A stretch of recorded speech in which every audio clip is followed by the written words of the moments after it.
গতকাল মাঝরাতে রাত 1:45 সেই সময় এই প্রভাস মণ্ডল ধৃত অভিযুক্ত, তাকে নিয়ে যাওয়া হয়।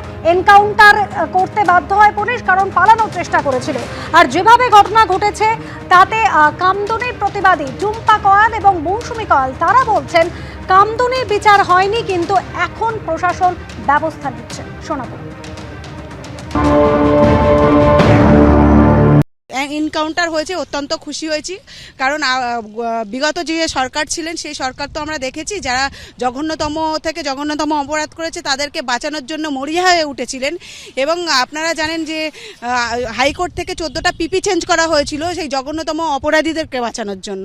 আজকে বিগত সরকার যদি দৃষ্টান্তমূলক থেকে দৃষ্টান্তমূলক সাজা দিতেন দোষীদের, তাহলে আজকে 2026-এ এসে এই একটা ফুটফুটে শিশুকে হারাতে হতো না। কোথাও গিয়ে একটু শান্তি পেলাম যে 13 বছর ধরে লড়াই করেছি কামদুনি মামলায়, যেখানে ফাঁসির আসামিগুলোকে ছেড়ে দেওয়া হয়েছে। আজ এই রাজ্যে প্রমাণ হয়ে গেল যে ধর্ষকদের আমাদের রাজ্যে কোনো জায়গা নেই, অসুর বধ শুরু হয়ে গেছে।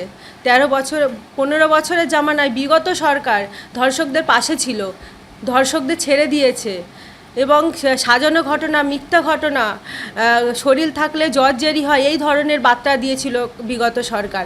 আজ নতুন সরকার আসার ফলে যেভাবে প্রশাসন স্টেপ নিল, যেভাবে এনকাউন্টার করে মারল, এর মতো শান্তি আগে আমরা পাইনি। আমরা কোথাও গিয়ে মেয়েরা শান্তি পেলাম।